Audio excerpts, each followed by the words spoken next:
कहानी एक और आखिरी प्रयास। किसी गांव में एक व्यापारी रहता था। उसकी भगवान में बड़ी आस्था थी।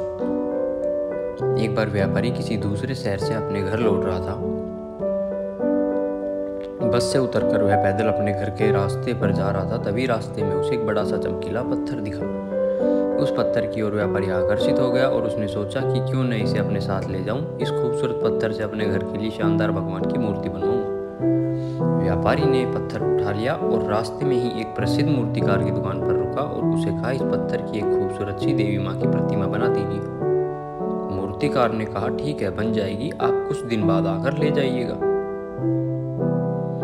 अब मूर्तिकार ने उस पत्थर को तराशने का काम शुरू किया और अपने औजार लेकर पत्थर को काटने में जुट गए। जैसे ही मूर्तिकार ने पहला वार किया, उसे पता चला कि पत्थर बहुत ही कठोर है। मूर्तिकार ने एक बार फिर से पूरे जोश के साथ प्रहार किया, लेकिन पत्थर टस से मस भी नहीं हुआ। अब तो उसको पसीना छूट गया। वो लगातार हथौड़े से प्रहार करता रहा, लेकिन पत्थर नहीं टूटा। उसने लगातार कई दिनों तक प्रयास किए और अपनी तरफ से 99% मेहनत की। कुछ दिन बाद जब व्यापारी मूर्तिकार से अपनी मूर्ति लेने आया, तब मूर्तिकार ने उसे सारी बातें बताते हुए कहा कि इस पत्थर से तो आपकी मूर्ति नहीं बन पाएगी। व्यापारी यह सुनकर दुखी हो गया और अपना पत्थर लेकर वहां से चला गया। आगे जाकर उसने किसी दुकान के मूर्तिकार को वही पत्थर मूर्ति बनाने के लिए दे दिया। अब इस मूर्तिकार ने अपने औजार उठाए और पत्थर काटने में जुट गए। जैसे ही उसने पहला हथौड़ा मारा, पत्थर टूट गया। चूंकि पत्थर पहले मूर्तिकार की चोटों से काफी कमजोर हो गया था।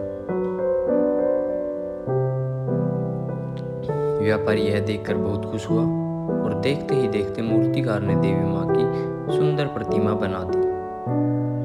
व्यापारी मन ही मन पहले मूर्तिकार की दशा सोचकर मुस्कुराया कि उस मूर्तिकार ने 99% मेहनत की, लेकिन आखिर में थक गया। काश उसने एक आखिरी प्रहार और भी किया होता तो वो सफल हो जाता। दोस्तों, यही बात हम में से कई लोगों पर भी लागू होती है। बहुत से लोग, जिन्हें लगता है कि कठिन प्रयासों के बावजूद वे सफल नहीं हो पा रहे, लेकिन सच तो यह है कि वो आखिरी प्रयास से पहले ही थक जाते हैं। लगातार कोशिश करते रहिए, क्या पता आपका अगला प्रयास ही वो आखिरी प्रयास हो जो आपका जीवन बदल दे। Thanks for watching. Do like, share, subscribe and drop a comment.